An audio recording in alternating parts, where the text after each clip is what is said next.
Hechos capítulo 6 y Hechos capítulo 7 nos hablan de un joven, de un muchacho llamado Esteban. Esteban, un muchacho que servía a Dios con el corazón, un muchacho que servía a Dios con el alma. Esteban era un joven apasionado por Dios. Era un joven que había conocido de Dios, pero ahora no solamente conocía, sino que también servía a Dios. Los apóstoles, este tiempo en que aparece Esteban, los apóstoles estaban sirviendo a Dios, pero ellos tomaron una decisión de poder traer hombres que pudieran servir a las mesas y a las viudas y a las necesidades de la iglesia. Mientras los apóstoles oraban y predicaban la palabra, que es la tarea de un siervo de Dios principal, había hombres como Esteban, lleno de gracia y de poder, así lo dice la palabra del Señor, que estaban sirviendo a Dios con el corazón. Dice la palabra de Dios en Hechos capítulo 6 que Esteban estaba lleno del Espíritu Santo, y a través del trabajo de sus manos Dios hacía grandes señales y grandes prodigios.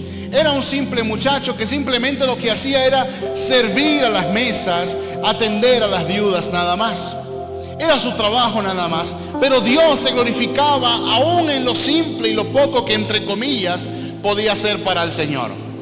Pero se levantaron unos hombres, los religiosos de aquel momento, los fariseos de aquel momento, que no podían comprender por qué ese muchacho llamado Esteban, por qué ese joven llamado Esteban hacía estas señales y prodigios. ¿Por qué predicaba de un Jesús que había muerto y que había resucitado? ¿Por qué lo hacía ese muchacho? Se levantaron contra él, levantaron falsos testigos contra él y lo llevaron ante el concilio. El concilio representaba para aquel momento la autoridad mayor, eclesiástica y religiosa del momento. La religión en aquel momento no solamente se encargaba de lo religioso, sino también de asuntos, incluso hasta penales. Lo llevan ante el concilio, donde estaban los 70 hombres más importantes de aquel momento en cuanto a la sabiduría, lo religioso y la palabra de Dios y la historia. Y allí ponen a Esteban al frente, y Esteban comienza a dar un discurso pletórico, increíble. Hechos capítulo 7, desde el verso 1 hasta el verso 57, es un discurso maravilloso de un muchacho llamado Esteban. Era un simple joven, pero Esteban, en medio de su discurso, cita al personaje principal de la cual quiero hablarte el día de hoy. Cita a un tal muchacho llamado José, incluso cita su descendencia. Les invito a que ubiquen en sus Biblias el libro de Hechos capítulo 7, versículo 8. Hechos capítulo 7, versículo 8. Dice la palabra del Señor: y le dio el pacto de la circuncisión. Y así Abraham engendró a Isaac y le circuncidó al 8º día. E Isaac engendró a Jacob, y Jacob a los 12 patriarcas. Detengámonos un momento acá. Jacob era el padre del joven que queremos hablar el día de hoy. Jacob era aquel hombre que con mucho esfuerzo y dedicación el Señor le bendijo a tal punto que le dio el nombre de la tierra santa, Israel. Jacob era el padre de José. Pero sigue diciendo en el versículo 9, los patriarcas. Los patriarcas eran nada más y nada menos que los hijos de Jacob. Entre ellos estaba José. Pero cuando dice los patriarcas, se está nombrando a aquellos hijos, lo cual hicieron lo siguiente. Los patriarcas, movidos por envidia, vendieron a José para Egipto. Pero dice, pero Dios estaba con él. La primera palabra que te regala el Señor el día de hoy es pero Dios está contigo. José era un muchacho de solamente 17 años. Era un joven ingenuo, era un soñador. Y a ese muchacho soñador lo vendieron. Pero no lo vendió cualquier persona, lo vendieron sus propios hermanos de sangre. La circunstancia que vivió José en el momento que fue vendido por sus hermanos es una circunstancia que probablemente ninguno de nosotros vivamos. Fue una circunstancia muy difícil, pero era un soñador. Pero atravesó un momento difícil, atravesó una circunstancia adversa, No solamente este muchacho llamado José fue vendido, sino que fue puesto a trabajar en la casa de un hombre poderoso, que al final su mujer le engañó y terminó en la cárcel. Pero Esteban, el que está narrando la historia de José, acaba de decir algo importante: pero Dios estaba con él. En la peor de sus circunstancias, Dios estaba con él. Hermano amado, yo no conozco tu circunstancia, no conozco tus desafíos, no conozco tus proyectos, no conozco las peticiones que tal vez tengas en el corazón que Dios aún no ha dado respuesta. No conozco lo que estás esperando que aún no llega, pero sabes que sí conozco que hay un pero de Dios para ti, que te dice: Dios está contigo. Amén. Que aún en tu crisis, que aún en tu momento difícil, pero Dios está contigo. El pero gramaticalmente significa que lo que se dijo antes no es más importante de lo que se dice ahora. Tal vez estás aquí en este momento, estás atravesando crisis, problemas matrimoniales, situaciones difíciles, no sabes qué hacer con tu esposo, no sabes qué hacer con la situación financiera, no sabes qué hacer, pero Dios te regala esa palabra: pero Dios está contigo, pero Dios te acompaña, pero Dios te guía, pero Dios. Y lo más importante hoy no es tu crisis, lo más importante es el pero de Dios para ti. Amén. Que dijo después Esteban en el versículo 10 de Hechos capítulo 7, dijo: y le libró de todas sus tribulaciones, y le dio gracia y sabiduría delante de Faraón, rey de Egipto, el cual lo puso por gobernador sobre Egipto y sobre toda su casa. Sabes, José estaba en la cárcel y más adelante profundizaremos un poco más sobre esto. Y José estaba en la cárcel, interpretó un sueño, y después de interpretar ese sueño fue el segundo hombre más poderoso de la nación de Egipto. Pero llegó un momento, después de largos años, cuando él administraba las cosas y el dinero y las provisiones de Egipto, que sus hermanos, los que le habían vendido, llegaron al frente de él pidiendo ayuda. ¿Y sabe qué hizo José? Les dio ayuda. ¿Y sabe qué hizo José? Volvió a encontrarse con su padre. Y José lloró amargamente, obviamente, pero el Señor le dio la oportunidad de perdonar. Y al final del Génesis capítulo 50 vemos cómo José estaba allí frente a su padre, que ya había muerto. Estaba en el funeral de su padre. Y cuando su padre Jacob había muerto, sus hermanos pensaron: ya mi papá no está, José ahora sí se va a vengar de nosotros. Tenían la conciencia dañada porque lo habían vendido, le habían dañado a José, y estaban teniendo ellos ese pensamiento de que José se iba a vengar de ellos. José era el hombre que tenía poder, hermanos, literalmente para agarrar a sus hermanos, meterlos en la horca y picarlos a pedazos. Si quería hacerlo, lo podía hacer.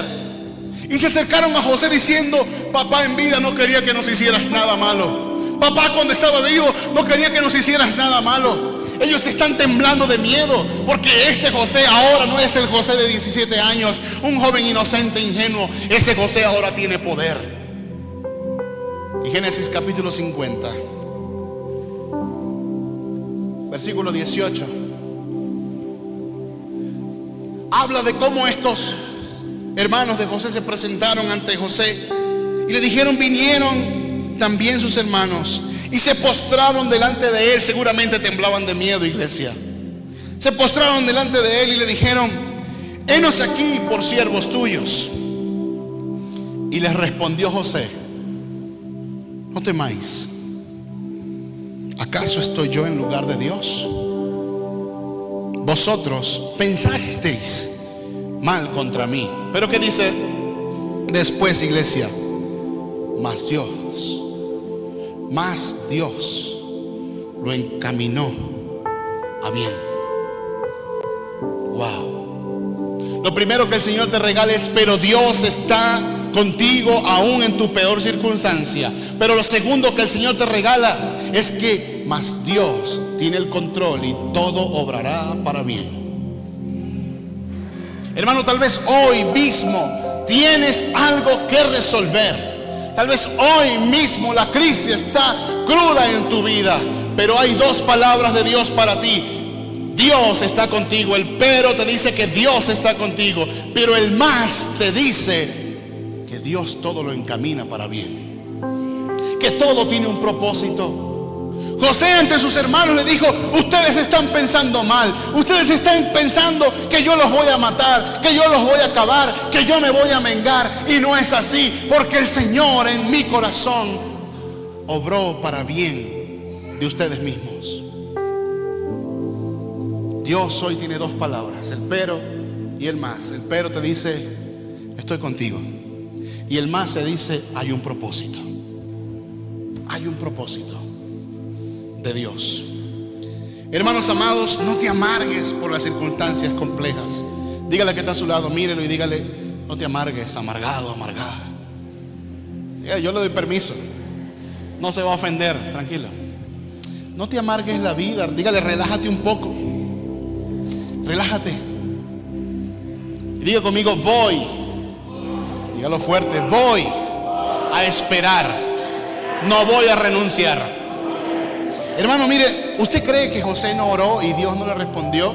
¿Sabe? José tenía 17 años cuando fue vendido, pero para poder llegar a ser rey tuvieron que pasar 13 años. A los 30 años de edad, para poder llegar a ser el gobernador de Egipto, tuvo que pasar 13 años. 13 años de su vida, gracias. 13 años de su vida. ¿Y usted cree que cuando José fue tirado allá en la cisterna, en el hueco que sus hermanos lo tiraron, allí en la cisterna, lleno de miedo, lleno de temor, lleno de incertidumbre, ¿usted cree que José no oró allí en esa cisterna? Sí oró. Pero allí en esa cisterna Dios no le respondió. No. ¿Usted cree que después que lo sacan de la cisterna y es vendido a los ismaelitas, y luego los ismaelitas lo venden a Potifar en Egipto, usted cree que cuando él se sintió como un producto y no como una persona, cuando él se sintió como un objeto y no como alguien con dignidad, como una persona común, usted cree que él allí no estaba orando a Dios diciéndole: Dios mío, ¿por qué pasa esto? Dios mío, líbrame de esto. ¿Usted cree que Dios no estaba orando en ese momento? José no estaba orando en ese momento. Sí estaba orando, pero Dios no respondía. Dios se quedaba en silencio. Hermano, espera. ¿Usted cree que José, después que es injuriado por aquella mujer pagana, porque José empezó a trabajar a Potifar, un hombre poderoso, pero Potifar tenía una mujer en su casa, hija del diablo, no tiene otro nombre. Estoy seguro que no era ni mexicana ni venezolana, era otra nacionalidad. Esta mujer empezó a ver a José como que está bonito. Y después empezó a verlo, está guapachoso, decimos nosotros en Venezuela. Está así como apasionante el José. Y empezó a verlo así como esa pasión de la novela Pasión de Gavilanes. ¿Sí la vieron, verdad? No, ustedes no ven eso, Y empezó a verlo con pasión al muchacho José. Y un día lo desnuda y quiere que la posea. ¿Y sabe qué hizo José? Corrió. Corrió no porque era gay. No. Corrió porque amaba a Dios. Y corrió porque era íntegro. Y corrió porque Dios era lo más importante en su vida. Y corrió. Pero esa mujer, al ver que fue rechazada, se levantó contra José. Y llamó a su esposo, el hombre poderoso, el hombre que era amo de José, y le dijo: él intentó abusar de mí. ¿Y sabe dónde terminó José? En la cárcel. ¿Y usted cree que José no oró en la cárcel? Claro que sí. Oró. Pero en la cárcel todavía Dios no le respondió por 2 años. Pero ¿sabe algo, amado hermano? A pesar de todas las luchas, a pesar de todas las pruebas, José no dejó de soñar. José no dejó de cumplir el propósito de Dios para su vida. Amados hermanos, José en la cárcel, allí tuvo gracia de Dios en él. Y 2 hombres que estaban presos juntamente con él se acercaron a él para interpretar unos sueños que tenía. Interpretó los sueños y se cumplieron tal cual. Uno terminó ahorcado, pero el otro terminó libre. Y ese otro que termina libre después de la interpretación del sueño de José, José le dice al final: acuérdate de mí cuando estés allá ante el faraón, para ver si tiene compasión de mí y me saca de esta cárcel. Pero aquel sinvergüenza se le olvidó con el tiempo. Pero un día, la palabra de Dios narra que Faraón, el rey de Egipto, tiene un sueño. Pero ese sueño, en vez de darle a él paz, tranquilidad, le trajo confusión a su vida. Le trajo confusión y quería que le interpretaran el sueño que Faraón había tenido. Y nadie le podía interpretar. Y allí es donde el copero que servía a Faraón, que le había interpretado un sueño a José en la cárcel, se acordó de José. Y José vino, lo sacaron de la cárcel y vino ante la presencia del rey, del hombre más poderoso de Egipto, a interpretar un sueño. Hermano, yo te he dicho que hay 2 palabras importantes para ti en medio de tu circunstancia el día de hoy. Y es pero, que te dice: Dios está contigo. Y lo segundo, que es más, que te dice: todo es con un propósito. Todo lo que vives es con un propósito. Pero lo tercero, debes cumplir el plan que Dios te ha dado en tu corazón para que salgas de la crisis. Lo explico mejor. Dios te dice: con el pero estoy contigo. Dios te dice: con el más, todo tiene un propósito. Pero Dios te dice a través de la vida de José que cuando tú comienzas a servir a Dios y a cumplir el propósito que desde los cielos se ha dado para tu corazón, a partir de allí el Señor utilizará gente para empezar a abrir las puertas de tu vida y para que de la cárcel salgas a la cima. Cumple tu propósito. ¿Sabe qué? José estaba en la cárcel. Era un soñador, pero el Señor le había dado a él dones. Y el don mayor que él tenía era que sabía interpretar sueños. Y cuando sale José, el Señor utiliza su don que Dios pone que José pone en las manos de Dios. Y al ponerlo en las manos de Dios, comienza a utilizarlo. Y cuando comienza a utilizarlo, José empieza a quitar la confusión de la mente de Faraón. ¿Qué quiere decir esto, pastor? Les quiero decir, hay mucha gente afuera, hay mucha gente que tú conoces, hay mucha gente que hoy está confundida. Hay mucha gente que no conoce al Señor. Hoy por hoy, cada día más hay más crisis de identidad. La gente no sabe ni siquiera quién es. La ONU en estos días declaró que hay 138 tipos de género sexuales. Santo Cristo. 138. Y se nos complica entender el femenino y el masculino. Imagina, ahora hay más. Hay crisis de identidad. Hoy este mundo cada día está más confundido. Hoy este mundo cada día le da más la espalda a Dios. Hoy este mundo comienza a creer filosofías de gente, filosofías que son vacías, filosofías que no tienen argumentos, filosofías vacías y banales. Y nosotros somos la gente que seguramente hoy está en crisis, que necesita salir de la cárcel a interpretar sueños y a liberar mentes confundidas. Pero a veces nos quedamos en la cárcel. Ay, Dios mío, esta cárcel, Dios mío. Ay, ¿por qué? ¿Y por qué? ¿Y por qué? No, en medio de la cárcel dile: Señor, quiero cumplir tu propósito. En medio de la cárcel, Señor, quiero cumplir con el llamado de mi corazón. Quiero cumplir con ese mandato que tú diste en Mateo capítulo 28, los versos 19 al 20. Por tanto, id y haced discípulos a todas las naciones, bautizándolos en el nombre del Padre, del Hijo y del Espíritu Santo. Cumple el propósito de Dios y deja de estar en la cárcel de tu crisis personal. Porque esta sociedad nos dice día con día que seamos más hedonistas, o sea, que pensemos más y más en nosotros. Pues no es así. El Señor no obra con gente que solamente piensa en sí mismo. El Señor obra con gente que sale de la cárcel a quitar confusión de la mente, de los corazones. José salió de la cárcel a quitarle la confusión a Faraón. Y quiero decirte otra cosa.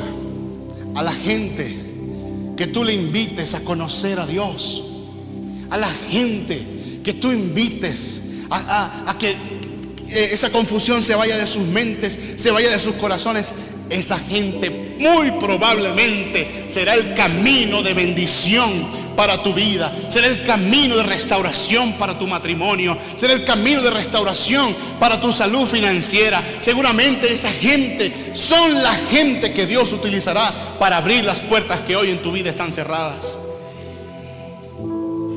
Porque si nos vamos a Génesis 41, José ha interpretado el sueño de Faraón y Faraón se le ha iluminado la mente. A Faraón se le ha iluminado, la confusión se ha ido de su mente y tiene lucidez ahora Faraón. Y Faraón, al ver a José y ver que Dios utilizó a José para quitar la confusión de su corazón, Faraón declaró lo siguiente, versículo 38 de Génesis 41. Y dijo Faraón a sus siervos: ¿acaso hallaremos a otro hombre como este, en quien esté el Espíritu de Dios? Versículo 39. Y dijo Faraón a José: pues ¿qué Dios te ha hecho saber todo esto? No hay entendido ni sabio como tú. Tú estarás sobre mi casa, y por tu palabra se gobernará todo mi pueblo, y solamente en el trono seré yo mayor que tú. Dijo además Faraón a José: he aquí yo te he puesto sobre toda la tierra de Egipto. Entonces Faraón quitó su anillo de su mano y lo puso en la mano de José, y le hizo vestir de ropas de lino finísimo, y puso un collar de oro en su cuello. Versículo 43. Y lo hizo subir en su segundo carro, y pregonaron delante de él: doblad la rodilla. Y lo puso sobre toda la tierra de Egipto. 44. Y dijo Faraón a José: yo soy Faraón, y sin ti ninguno alzará su mano ni su pie en toda la tierra de Egipto. Y llamó Faraón el nombre de José Zaphnath Panea, y le dio por mujer a Senat, hija de Potifera, sacerdote de On. Y salió José por toda la tierra de Egipto, de la cárcel a la cima, del oprobio a la aprobación, de la cárcel a la bendición. ¿Dónde prefieres estar? ¿Dónde prefieres estar? Hermanos, hay algo que tienes que recordar. Dile que está a tu lado: recuerda. Dígale otra vez: recuerda que Dios te está viendo. Hermano, no piense que Dios no te ve. No piense que Dios está ciego ante tu situación. No pienses que Dios no está observando la injusticia que estás viviendo. No pienses que Dios ha dejado de ver lo que te hace falta. Tú quisieras tener tantas cosas, lograr tantas cosas, pero no puedes. Y te digo, Dios lo está viendo. Dios te ve. Dios ve cada uno de tus días. Dios observa cada una de tus lágrimas. Dios conoce cada una de tus heridas. Dios conoce cada uno de tus anhelos. Dios te conoce. Dios te ve. ¿Sabe? El papá de José, Jacob, un día llamó a sus dos esposas. Aunque no lo crea, ese hombre tenía dos esposas. Pobrecito. Llamó a sus dos esposas y le dijo: ustedes... Empezó a hablar de su jefe, y su jefe era su suegro, el papá de las dos muchachas. Ustedes se han dado cuenta. El muchacho estaba quejándose, y no es para menos. ¿Cómo me está maltratando Labán, su papá? Me ha rebajado 10 veces el sueldo. ¿Usted se imagina eso, hermano? Que usted está trabajando y le llegan y le digan: mire, ¿sabe qué? A partir de esta semana le vamos a pagar 500 pesos menos. Y la otra semana, y después 200 menos. Y después 500 menos. No, hombre, hermano. Yo creo que en la primera rebajada de sueldo usted se va de ahí. A Jacob le habían rebajado el sueldo 10 veces. Y a lo último, ¿sabe qué le hizo Labán, su jefe y su suegro al mismo tiempo? ¿Sabes qué? Te voy a empezar a pagar con chivos. Ah, bueno, ahí la cosa se pone bien, ¿no? Por lo menos vamos a tener la barbacoa de diciembre. No, pero no cualquier chivo. Los chivos más feos son los tuyos, Jacob. Los que tienen la cara cortada, los que le van a la América, esos van a ir contigo.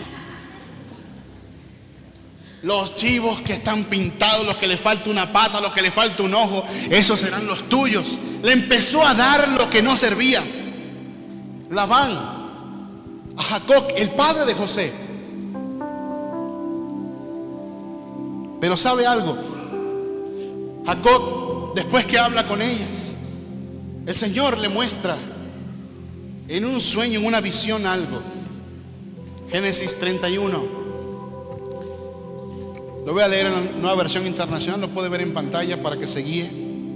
Génesis 31 del 11 al 12 dice: en ese mismo sueño, el ángel de Dios me llamó: Jacob. Y yo respondí: aquí estoy. Versículo 12. Entonces él me dijo: fíjate bien y te darás cuenta que todos los chivos que cubren a las cabras son rayados, manchados o moteados. Pero después, ¿qué dice? Yo he visto todo lo que te ha hecho Labán. El Señor no es deudor de nadie, iglesia. Y el Señor no solamente te está viendo, sino que está viendo a la persona que te hace daño.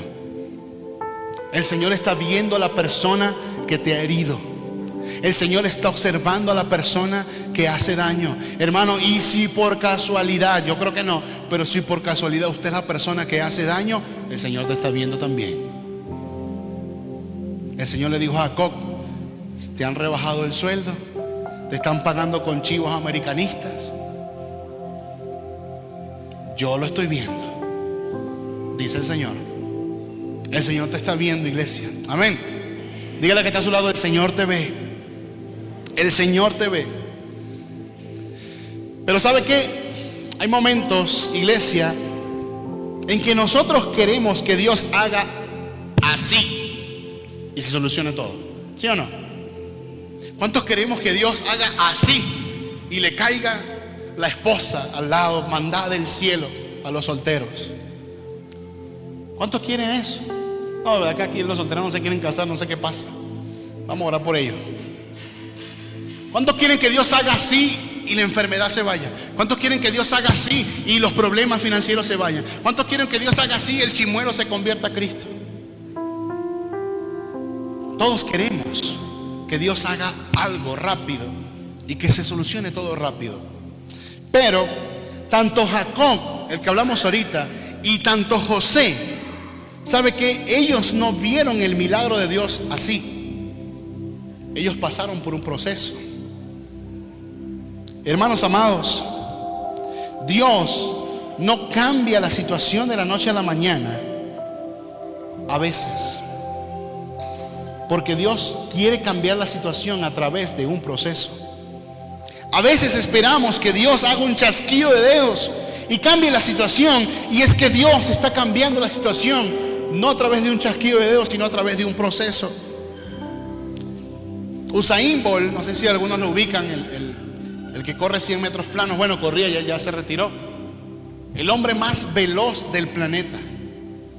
tiene un récord en los 100 metros planos, un récord olímpico mundial de correr 100 metros planos en 9 segundos con 29 centésimas. Usain Bolt. ¿Usted se imagina yo corriendo con ese señor? Hermano, yo creo que ni que me dé 90 metros de diferencia le gano. Pero ¿sabe qué dijo Usain Bolt? El hombre más veloz del planeta. Dijo, para correr los 9 segundos que tengo que correr, escuche bien, 9 segundos, para correr esos 9 segundos, tengo que prepararme 4 años. Y en esos 4 años tengo que entrenar todos los días. Dios, hermano, quiere hacer un milagro, pero probablemente ese milagro que Dios haga dure el tiempo del proceso que Dios quiera que dure. José fue vendido a los 17, pero fue gobernador de Egipto a los 30. Y en ese lapso de tiempo, 13 años, duró su proceso. Pero ¿sabe algo? También te doy una buena noticia. Dios también lo puede resolver rápido. Dios también lo puede hacer. En el momento que Él quiera hacerlo, Él lo puede hacer. Pero tú tienes que estar preparado, bien sea para que sea un proceso o bien sea para que sea hoy al salir del servicio. Amén. Vámonos al libro de Filipenses, capítulo 2. Filipenses 2, del 25 al 27, dice la palabra de Dios: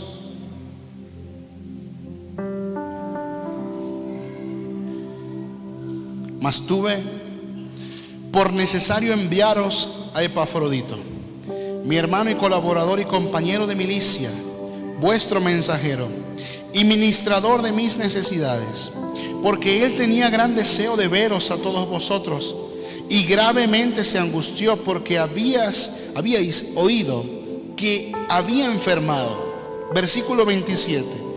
Pues en verdad estuvo enfermo, a punto de ¿qué? A punto de morir. ¿Pero qué dice? Pero Dios tuvo misericordia de él, y no solamente de él, sino también de mí, para que no tuviese tristeza sobre tristeza.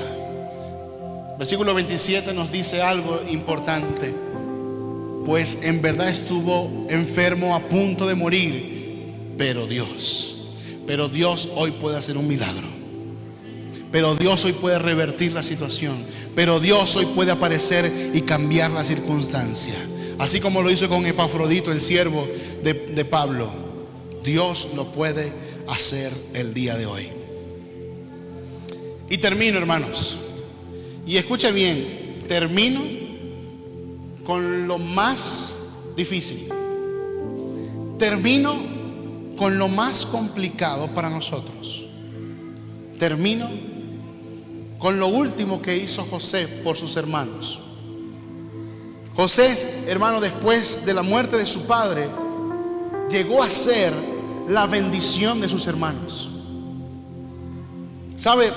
Como le dije al principio, José, cuando se presentan de sus hermanos después de la muerte de su padre, les dice: mas Dios encaminó todo para bien. Les dijo en pocas palabras: ustedes me hicieron cosas malas, pero Dios obró todo eso malo para bien. Eso le dijo José. Pero vámonos por favor a Génesis capítulo 50. Génesis 50, versículo 21. José se refiere a sus hermanos, y José le dice esto a sus hermanos, los hermanos que le habían vendido, los hermanos que le habían traicionado. ¿Qué le dice José a sus hermanos? Ahora pues, no tengáis miedo, yo os sustentaré a vosotros y a vuestros hijos. Así los consoló y les habló al corazón. Ay, pastor, ya no me gustó. Yo no sé si lo estás entendiendo. Pero ¿sabe qué hizo José con sus agresores? ¿Sabe qué hizo José con las personas que los traicionaron?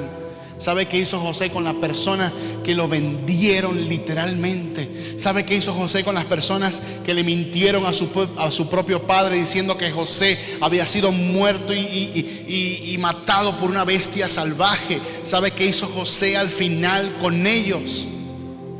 Les dijo: el resto de sus vidas yo los voy a sustentar. No les va a faltar nada el resto de sus vidas, porque yo les voy a dar todo. Ay, Dios mío, ya se metió el diablo, dijeron más de uno. No solamente les voy a dar todo a ustedes, sino que me encargaré de darle todo a sus hijos también. Ay, Dios santo.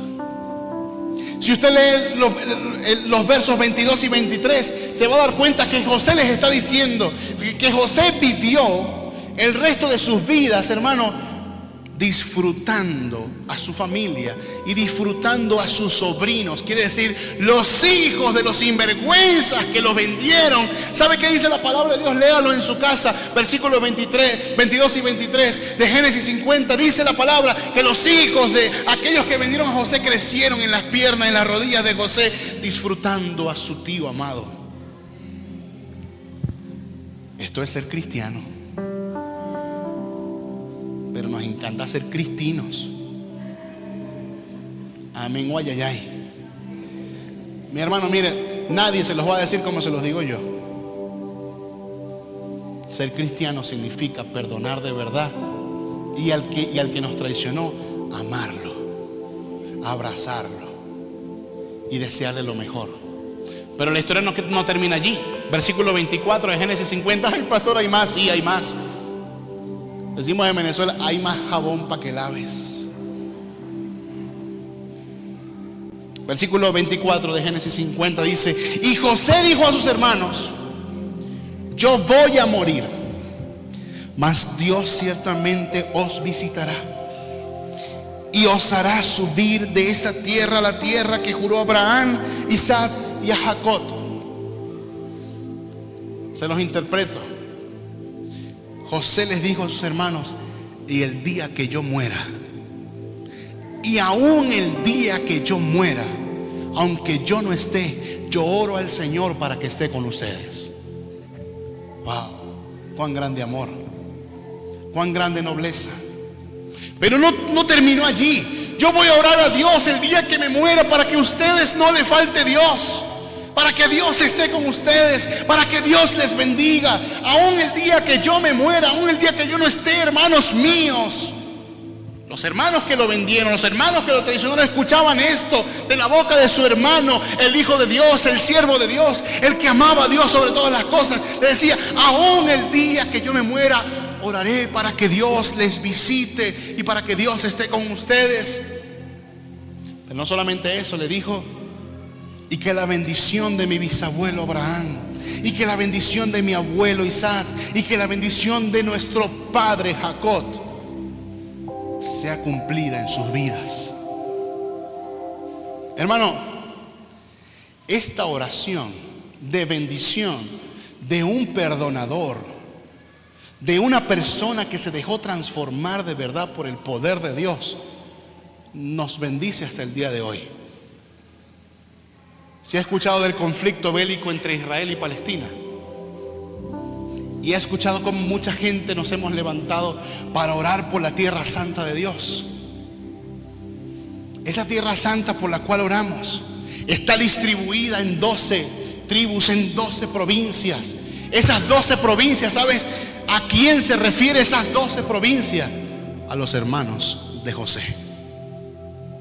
La bendición y la oración de un muchacho que supo perdonar hizo que la nación de Dios hoy sea hasta hoy bendecida gracias a la oración de uno que supo perdonar.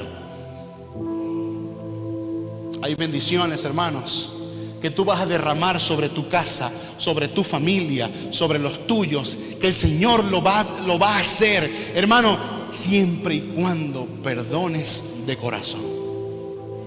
Amén. Por eso dije que era lo más difícil.